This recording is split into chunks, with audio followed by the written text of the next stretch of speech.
YouTube. So as you can tell from the title of the video, alternate day fasting, how I started, my tips and tricks that I've learned along the way. I've only been doing it for 3 months, so I'm not an absolute pro in the field, but I've learned a few little things here and there. So I'm just going to tell you guys basically how I started to start off with, and I just jumped straight into a 36-hour fast. That is basically what I've done. I mean, I had previous fasting experience from when I was younger, but I wish I would have kind of eased myself into it, to be honest with you, which leads me to the first point: ease yourself into it.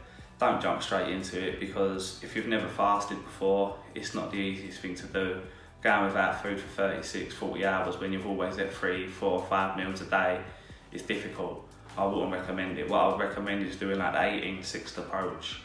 So basically, all you're doing is skipping out breakfast, you know? I'd imagine most people probably do that anyway, you know?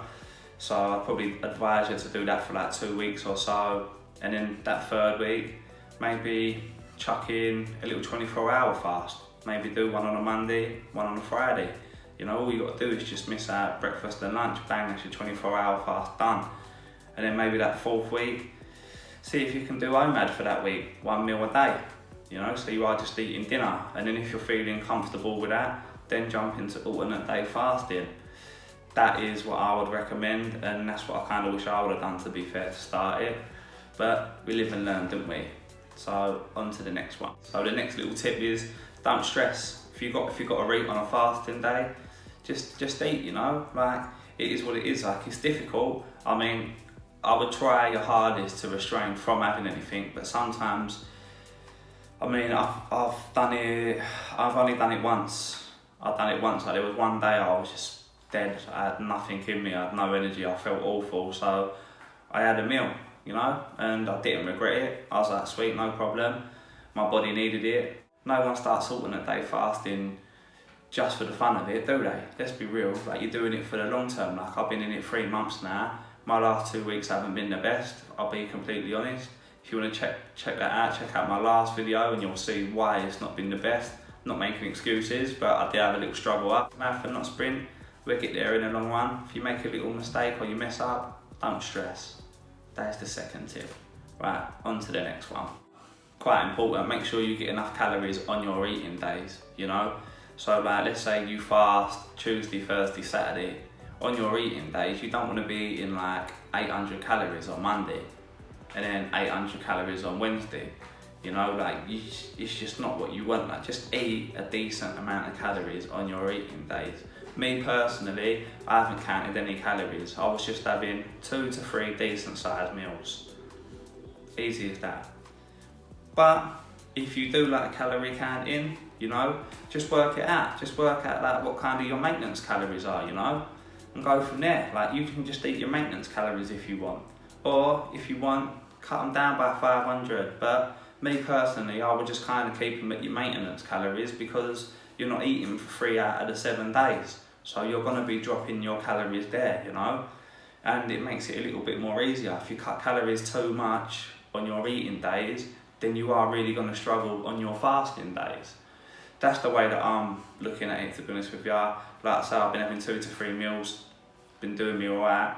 But I think the next time, I think maybe the next week or 2, I think I am going to start calorie counting, just because I can keep track of things. Like I say, I've messed up a little bit the last couple of weeks, so I think, me personally, I need to start tracking my stuff now, just so it's a bit more focus on what I'm doing, you know, because it's got me to, the last 3 months, it's got me to a nice point. I've lost a decent amount of weight, feeling good, but I want to go to the next level now, and I think that's the way that I'm going to play it. What I would advise though, when you first start, don't stress about counting calories. Don't stress, because it's just too much. Trying to count calories, fasting, it's just too much to try and juggle at once, you know. Just focus on your fasting days and trying to get through your fasting days first. On your eating days, just eat normally. And then if you get after like a week, 2 weeks, you're feeling a lot more comfortable with your fasting days, bang, then maybe start counting your calories. On to the next one. Try to keep busy. That's the easiest way to get through fasting, to be honest with you. The busier I am, the easier I find to get through it. So like, when I'm at work, it's easy for me because I'm concentrating. I'm doing something all the time. I'm not worrying about food. that's why I've struggled the last 2 weeks, because I've got no work thanks to this coronavirus. Wrote my work off, mate. But yes, I've just been sitting indoors, so it's been a right struggle for me, to be honest with you. And that's where I have struggled with the mindset. I've just been sitting indoors, just thinking about food constantly, and it showed. It showed in my fasting. Like, I've only managed one day, I think. Yeah, I think I've managed one day in the last 2 weeks. Been dire, but like I said in the previous one, don't stress about it. I'm not stressing. It is what it is. I'm gonna get back to it. I'm gonna try to keep myself a lot more busier this week. No, I don't know how, because I'm on lockdown. You're not allowed out of the house. You're only allowed out once to exercise. So I don't know what I'm gonna do to occupy myself. But I'm gonna find something, and hopefully that will help me out. On to the next one. Pretty basic, pretty simple. Just drink plenty of water. Easy as that. Sometimes when you're dehydrated, sometimes your body will think that's hunger, you know, so you want to keep yourself nice and hydrated. And another trick for all the beginners out there that are just starting, so when you basically start fasting, your body is used to eating breakfast, lunch and dinner. So that ghrelin hormone spikes at breakfast, spikes at lunch, spikes at dinner. So basically what I was doing to try trick it a little bit was I would drink like plenty of water an hour, half hour before I would usually eat my breakfast, lunch and dinner. So like it would kind of trick my stomach into being full. You know, like I don't know if that's gonna work for everyone, but like I kind of felt like it worked for me. And then if the hunger pains were a little bit too much, what I would do, leading on to my next tip, is make use of coffee and tea. Just make use of it, you know, it's that little bit of flavour, especially caffeine. Caffeine's actually like an appetite suppressant, so if you don't like black coffee, try to get to like black coffee because it's your friend. Make use of it. I mean, I've always liked black coffee anyway, so if the hunger pains did start getting too much, I would definitely advise sipping on some black coffee. I wouldn't like just neck it. I'd drink it for like an hour or so, hour and a half. I'd make it last me, and it definitely helped me through it. 100% helped. On to the next one. Right, so why obviously fasting is good for losing weight is because it keeps your insulin levels basically at a baseline.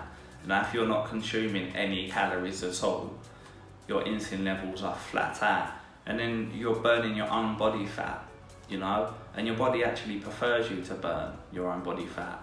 That is why you should avoid modified alternate day fasting. You know, like the modified one is where people eat like 500 calories on their fasting day, which is bollocks really, because how can you call it a fast if you're consuming calories? Makes no sense to me. It's not a fasting day. If you're eating food, you're not fasting. You know, simple as that. So yeah, I would avoid that, to be honest with you, because if you want to get the true benefits of fasting, you need 0 calories in your body. Like I'd even avoid like 0 calorie drinks, all them type of stuff, you know, because it's been proven that the chemicals in there will spike insulin a little bit. So I just avoid them, to be honest with you. That's why I just drink the water, tea, coffee. Job done. Right, on to the next one. Muscle retention when you're fasting, and also it preserves your metabolism. So people, when you're on a low calorie diet and you're reducing your calories week by week, month by month, your metabolism will slow down to adjust to them calories. So you are just kind of, by the end of it, yes, you've lost a bit of weight, but you've shot your metabolism to pieces, you know? Who wants to do that? With fasting, it doesn't actually affect your metabolism. Well, that's a lie. It's actually been shown to actually increase your metabolism. Not by loads, but it's actually proven to increase your metabolism, which is a plus, you know? If you can lose weight and keep your metabolism the same, you've got less chance of regaining that weight, because that's what I used to do. When I used to follow the low calorie diets when I was a little bit younger, yes, I would lose weight and I would look half decent, but then once my diet was over, I used to go mental and I used to eat all the stuff that I restricted myself on, and then I would just balloon straight back to the weight that I was because my metabolism was on the floor. So I'm hoping with fasting, once I get to the weight that I want to be, I'm still going to continue to fast, obviously, because I want to get the health benefits from it, but I'm hoping that I don't just start chucking the weight back on because my metabolism is still nice and high. that is what you want. That is one of the benefits of fasting, hence why I'm fasting. You know what I mean? Right, let's see what else we've got down here, because I've got a little notepad. So I don't think there was another point. I think I'm all done and dusted. Just looked at the notepad. I think I've gone through them all. But my biggest tip I would say is to just drink plenty of water. Plenty of water and get used to liking black coffee. If you don't like black coffee, make it your friend. It's my biggest 2 tips, honestly, because it just gets you through it. So I hope that helped a few people out that's thinking about starting alternate day fasting. Nice one. Thanks for watching, and I'll see you in the next video. Actually, the next video is going to be a little challenge, so make sure to... Actually, when am I going to put that up? Probably just going to do it tomorrow, I think. Actually, I'm probably just going to film it now and then upload it tomorrow. Yeah, bosh, job done. Yeah, come back tomorrow if you want to see what the challenge is all about. Nice one. See you later. Sweet.